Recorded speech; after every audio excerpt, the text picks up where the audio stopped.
शिवसेनेचे cabinet minister Sanjay Shirsat आपल्यासोबत आहेत. विरोधक दिसत नाही, वारंवार तक्रार करतायत की विरोधी पक्ष नेतेपद दिलं नाही, त्यामुळे हे पण अधिवेशन गेलं, 5वं अधिवेशन आहे, पण सरकारला काही सोयरसूतक नाही. हे बघा, विरोधी पक्षाला विरोधी पक्ष नेतेपदी मिळणारच नाही. जी काय 10% जी काय त्यांची मेजॉरिटी पाहिजे ती त्यांच्यात नाही आहे, त्याच्यामुळे ते पद मिळणार नाही. हा राहिला वेगळा भाग. परंतु आत्ताच्या घडीला हे अधिवेशन अर्थसंकल्पीय अधिवेशन आहे. या अधिवेशनामध्ये उपस्थित राहून खऱ्या अर्थानं मुद्दे मांडण्याची संधी असते. परंतु विरोधकाला त्यात इंटरेस्टच नाही. त्यांना इंटरेस्ट त्यांच्या फक्त पदामध्ये एकमेकाला काउंटर करण्यामध्ये त्यांचा विरोध चाललेला आहे. पहिल्यांचा जर विरोधी पक्षनेता सभागृहात म्हणलं तर मुख्यमंत्रीसुद्धा तिथं बसायचे, हालत नव्हते. आम्ही पाहिलेले आहे ते.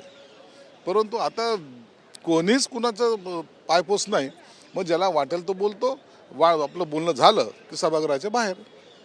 म्हणून आता हे अधिवेशन मला वाटतं अत्यंत ज्याला म्हणता येईल दिशाहीन असलेलं हे अधिवेशन झालेलं आहे. नक्कीच. पण यासाठी जबाबदार मग नेमकं कुणाला मानता?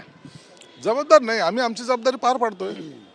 आम्ही जो अर्थसंकल्प मांडला आहे त्याच्यामध्ये आता पुन्हा विभागवार चर्चा होतात, सगळ्या चर्चा होतात. त्या टायमाला जर त्यांचे काही पॉझिटिव्ह मुद्दे आले तर त्याच्यात घेतासुद्धा येतील ना, त्यांना उत्तरसुद्धा देता येईल.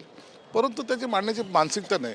म्हणून आम्हाला सुद्धा सकारात्मक वाटतं की आम्ही जे काही विजन, आमचं जे विजन जर लोकांसमोर जे मांडलं अर्थसंकल्पाच्या माध्यमातून, ते लोकांना सुद्धा ॲक्सेप्ट झालेलं आहे आणि विरोधकांना सुद्धा ॲक्सेप्ट झालेलं आहे. धर्मसुरक्षा विधेयकसुद्धा मांडण्यात आलं, त्यावर सुद्धा चर्चा झाली.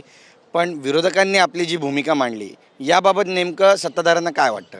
नाही, विरोधकमध्ये काय, उबाटा गटांच्या नेत्यांनी सुद्धा आम्हाला पाठिंबा दिलेला आहे. खालच्याही सभागृहात दिला, वरच्याही सभागृहात दिला. बाकीच्या पक्षाच्या लोकांनी सुद्धा पाठिंबा दिला एका अर्थाने. परंतु उगाच इतराला आणखीन त्रास नको म्हणून त्यांची साईड सावरण्याचा प्रयत्न केलेला आहे.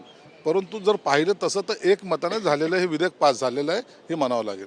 नक्कीच. गॅस सिलेंडर नाही आहे यासाठी विरोधक गेल्या अनेक दिवसांपासून शिमगा करतायत सरकारच्या नावानं आणि गॅसचा तुटवडा निर्माण झालेला आहे. पण सरकार काही करत नाही आहे असा एक त्यांचा सूर आहे बोलण्याचा. याला उत्तर देणारे सरकार? गॅसचा तुटवडा नाही आहे हे मी सांगतोय. घरगुती गॅसचा कुठेही तुटवडा नाही आहे. परंतु लोक पॅनिक करायचं काम हे विरोधकांनी केलेलं आहे. मग उद्या गॅस मिळणार नाही म्हणून लोक लाईनीत लागत चाललेले आणि त्याचा लोड तो सप्लायर जो आहे त्याच्यावर यायला लागलेला आहे. जो कालावधी असतो 30 दिवस 45 दिवसाचा, त्याच्या अगोदरच लोक बुकिंगला चाललेले आहेत. निश्चित एक जरूर आहे की लोकांना शंका ही आहे की इराणचं आणि इस्रायल जे अमेरिकेचं युद्ध जर लांबलं तर तुटवडा येऊ शकतो. म्हणून पूर्व तयारी म्हणून सुद्धा काही लोक गॅसच्या लाईनीमध्ये आहेत. परंतु वाटतं सरकारने आता जर तुम्ही पाहत असाल कालही 2 मोठी जहाजं आलीत, आपलं तर सुरळीत आता येणं सुरू झालेलं आहे आणि हे तुटवडा राहणार नाही किंवा आता जो दिसतोय तो काही दिवसात तुम्हाला संपलेला दिसेल. एकनाथ शिंदे अचानक दिल्लीला गेले, यावरून सुद्धा आता राजकारण रंगताच दिसतंय का तुम्हाला?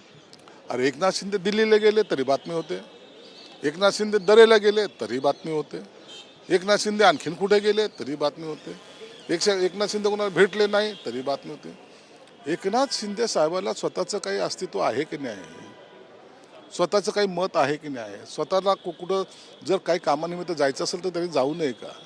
म्हणून आता एकनाथ शिंदे साहेब दिल्लीला गेलेत, मग अमित शहाला भेटले का, मोदीला भेटले, हे सगळे प्रश्न तुम्ही विचारणार. परंतु एक सांगतो, वैयक्तिक काही नेत्यांची कामं असू शकतात आणि मला वाटतं याच्यावर पुन्हा पुन्हा प्रश्न विचारणं हे योग्य नाही. नक्कीच. पण शिंदेसाहेब जेव्हा जेव्हा दिल्लीत जातात त्याची बातमी होते आणि याला धरून मग बरेचशी चर्चा विरोधक पण करतात की कदाचित नाराजी असेल किंवा काही भाजप मनासारखं करत नसेल. सत्य आहे का त्यांच्या बोलण्यात? काही तथ्य असं वाटतं? असं काही तथ्य नाही. एकनाथ शिंदे साहेब हे नाराज होऊन हे होऊन असे दिल्लीला जाऊन कोणाकडे गाराणे करतील असं समजायचं काही कारण नाही. जेव्हा त्यांना काम करायचं असं ते ठासून काम करतात आणि लोकांच्या समोर करतात. म्हणून कुणाची चुगली करणे, चाडी करणं हे एकनाथ शिंदे साहेबाचा स्वभाव नाही. नक्की. धन्यवाद तुमची बातचीत केल्याबद्दल. कॅमेरा पर्सन रोहन पवारसह गिरीश गायकवाड, TV9 मराठी, मुंबई.